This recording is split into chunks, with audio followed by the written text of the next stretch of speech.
ছুটিতে এসে বাড়িতে সবাই যখন একত্রিত হয় যৌথভাবে, তখন রান্নাবান্না, খাওয়া-দাওয়া, কথাবার্তা সবকিছুতে বেশ মজার একটা অনুভূতি থাকে। কম বেশি, বেশি, বেশি করে রান্নাবান্না করা, একত্রে আ আয়োজন করে সবাই মিলে খাবার-দাবার করা সবকিছুতেই একটা অন্যরকম অনুভূতি থাকে। ঠাকুরগাঁ থেকে এসেই পঞ্চগড়ে আমরা আসার পরে আমাদের বাড়িতে মাত্র ১ দিন ছিলাম। তারপরের দিনই আমরা রওনা হয়ে গিয়েছি শ্বশুরবাড়ি অর্থাৎ গ্রামের বাড়ির উদ্দেশ্যে। আমাদের বাড়ি থেকে বের হয়ে পঞ্চগড়ের শ্বশুরবাড়ি গ্রামে যেতে, যেতেই আমাদের বেশ স বিকালের পর অর্থাৎ সন্ধ্যা হয়ে গিয়েছিল। বের হতে, হতেই প্রায় সন্ধ্যার কাছাকাছি।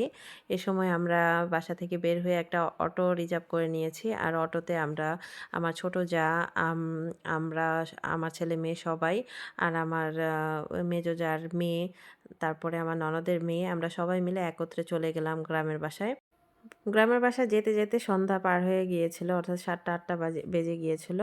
আর তারপরে আমরা যাওয়ার পর দেখলাম যে আমার দেবর ২ জন বাজারে গিয়েছিল। বাজার থেকে একটা বড় সাইজের হাঁস নিয়েছে প্রায় ৩ কেজি ওজনের মতো। আর হাঁস নিয়ে এসে ওরা নিজেরাই পরিষ্কার করছিল। আর এদিকে আমার মেজো জা, তারপরে ছোট জা, আমরা মানে ৪ জা একসাথে অর্থাৎ ওরা ৪ ভাই ৩ বোন। বড় ফ্যামিলি, বড় পরিবার যখন আমরা বাড়িতে আসি সবাই মিলে একত্রে তখন গ্রামের বাসায় শ্বশুরবাড়িতে গিয়ে তখন একত্রে সময় কিছুটা কাটাই। ৭ ভাই-বোনের বড় ফ্যামিলি অর্থাৎ ৭ ভাই-বোন এর সবারই বিয়ে-শাদী হয়ে গেছে। আর সবারই বাচ্চা-কাচ্চা নিয়ে যখন আমরা ছুটিতে চলে আসি তখন সবাই মিলে একত্রে ৩০-৩৫ জনের মতো হয়ে যায়। গ্রামের বাসায় আসলে কম বেশি সবাই একত্রে হই। যেন একত্রে ছুটির উদ্দেশ্যে একত্রে হলে সবার দেখা সাক্ষাৎ হয়। সবাই এককভাবে আলাদা, আলাদা থাকলেও যখন ঢাকা থেকে আমরা আর আমার দেবররা আমরা সবাই আসি তখন ৪ ভাই একত্রিত হয়। আর একত্রে যৌথ ফ্যামিলির মতোই তখন খাবার-দাবার সবকিছুই আমরা একত্রে করি। সেটা বেশ আনন্দদায়ক। যেহেতু শ্বশুর-শাশুড়ি নেই, বাচ্চারা কিন্তু ওদের দাদা-দাদু, নানা-নানি এদেরকে অনেক মিস করে। আমার শ্বশুর-শাশুড়ি নেই, তাই বাচ্চারা গেলে আসলে কিছু একটা অপূর্ণতা থেকেই যায়। যাই হোক সকালবেলা উঠেই বাড়ির চালের ধান দিয়েই অর্থাৎ বাড়ির চাল দিয়েই কিন্তু আমরা খিচুড়ি রান্না করলাম। খিচুড়ির পাশাপাশি সকালবেলা উঠেই গরম, গরম তেলের পিঠা বানানো হয়েছে। এদিকে বাড়ির গেটের সামনেই একটা জাম্বুরার গাছ রয়েছে। জাম্বুরার গাছের মধ্যে বড় সাইজের একটা জাম্বুরা ছিল। সেটা আমার হাসব্যান্ড পেড়ে নিল। সবাই বাচ্চাদের নিয়ে খাওয়ার জন্য। যেহেতু সবসময় আসা হয় না, তাই এবারে প্ল্যান ছিল যে সবাই একত্রিত হয়ে হাসব্যান্ড মানে চিন্তাভাবনা করেছিল যে সবাই মিলে আমার শ্বশুর-শাশুড়ির জন্য দোয়া পড়াবে। একটু ছোটখাটো আয়োজন করবে। তাই এখানে আয়োজনের শুরুতেই আমি দেখিয়ে দিচ্ছি। ১২ কেজি মুরগির মাংস নিয়ে এসেছিল। সেটা খুব ভালো করে আমরাই রান্নাবান্না করে নিলাম। আমরা যেহেতু ৪ বউ বাড়ির, ৪ বউ মিলেই কাটা-বাছা করে সবকিছু রেডি করে তারপরে এখানে আমরা মুরগির মাংসটা ধুয়ে পরিষ্কার করে রান্না বসিয়ে দিয়েছি। আর যখন একসাথে রান্না করা হয় বেশ বেশি কিছু রান্না করা হয় তখন আ একটু কষ্ট হলেও বেশ ভালোই লাগে। মুরগির পাশাপাশি এখানে ছিল ৭ কেজি গরুর মাংস। ৭ কেজি গরুর মাংস একত্রে আমরা এখানে আ মেখে তারপরে বসিয়ে দিচ্ছি। ৭ কেজি গরুর মাংস এখানে কেটে তারপরে ধুয়ে পরিষ্কার করে আমরা এখানে দিয়ে দিয়েছি পেঁয়াজ। পেঁয়াজ কেটে দিয়েছি, দিয়ে দিয়েছি রসুন বাটা, আদা বাটা, জিরার বাটা, তারপরে কিছু গরম মসলা বাটা। এসব দিয়ে আমরা হাতে এই মাংসটা মেখে তারপরে কষিয়ে রান্না করব। আর রান্নাটাও আপনাদের সামনে একটু জাস্ট তুলে ধরছি। দিয়ে দেওয়া হয়েছে এখানে লবণ, তারপরে হলুদ গুঁড়া, মরিচের গুঁড়া। যে যার পছন্দ অনুযায়ী আপনারা মরিচের গুঁড়াটা দিয়ে দিতে পারেন, ঝাল যে যেমন খায়। আর যেহেতু এটা কিছুটা আ দোয়া পড়ানোর জন্য সবাইকে খাওয়ানো হবে, তার জন্য আমরা সে অনুযায়ী আমরা এখানে রান্নাবান্না করছি যেন অতিরিক্ত ঝালও না হয়। আর এখানে মসলা-টসলা সব দেওয়া হয়ে গিয়েছে। কিছু গোটা মসলাও দিয়ে দেওয়া হয়েছে। তেল দিয়ে তারপরে লবণ দিয়ে ভালো করে মাংসটাকে খুব ভালো করে মিক্স করে নেওয়া হচ্ছে অর্থাৎ মেরিনেট করে নেওয়া হচ্ছে। আর হাতে মেখে বাটা মসলা দিয়ে যখন মাংস রান্না করা হয় খেতে বেশ মজারই হয়। অল্প কিছু মাংস হলে প্রেশার কুকারে দিয়ে দেওয়া যায়। কিন্তু যখন অনেক মাংস রান্না করা হয় তখন কিন্তু সেভাবে রান্না করা যায় না। আর বড় আয়োজনের যখন রান্নাবান্না হয় তখন কিন্তু আ এভাবে রান্না করলে বেশ ভালোই লাগে।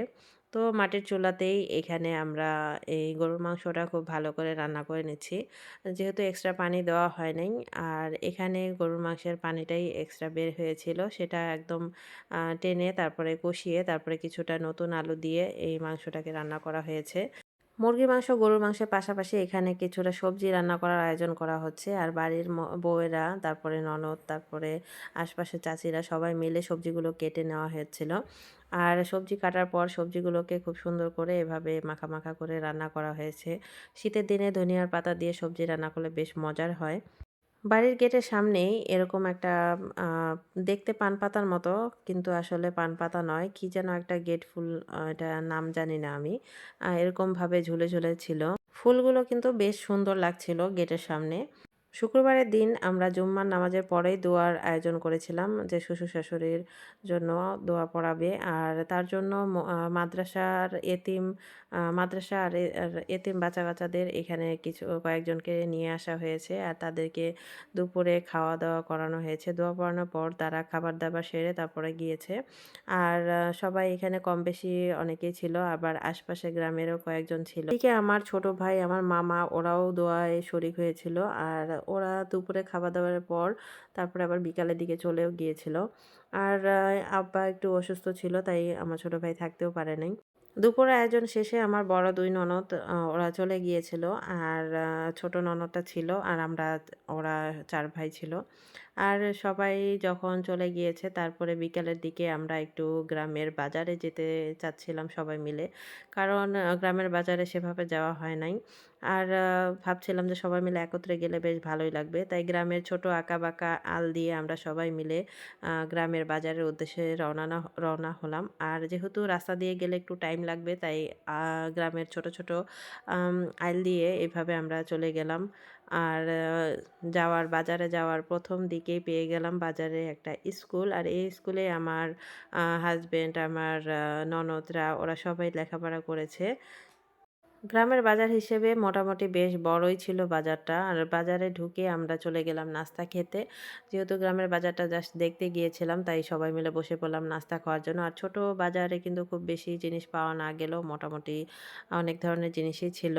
এর মধ্যে পেঁয়াজু ছিল, তারপরে পুরি ছিল, তারপরে ছিল খাজা। আর এই পেঁয়াজুগুলো কিন্তু একদম গরম, গরম ভেজে তারপরে তুলেছিল। আর ছিল চটপটি। যেহেতু গ্রামের চটপটি, সে একটা জিনিস না থাকলেও জাস্ট এরকম অবস্থায় ছিল। আর আস্ত করে ডিম ছিল। ডিমটা মাঝখানে কেটে তারপরে এভাবে চটপটিটা দেওয়া হয়েছে। আর চটপটিটা খেতে বেশ মজার ছিল। আর সবাই মিলে খেয়ে-দেয়ে আনন্দ করে তারপরে আমরা আবার বাসায় চলে এলাম। এরপরে পরের দিন আমরা গ্রামের বাসা থেকে চলে এলাম পঞ্চগড়ে আমাদের বাসায়। আর এরপরে নেক্সট ব্লগ পাবেন পঞ্চগড়ের আমাদের বাসার। গ্রামের বাড়ির এই ব্লগটা কেমন লেগেছে অবশ্যই আমাকে কমেন্টে জানাবেন। সবাই ভালো থাকবেন। আল্লাহ হাফেজ।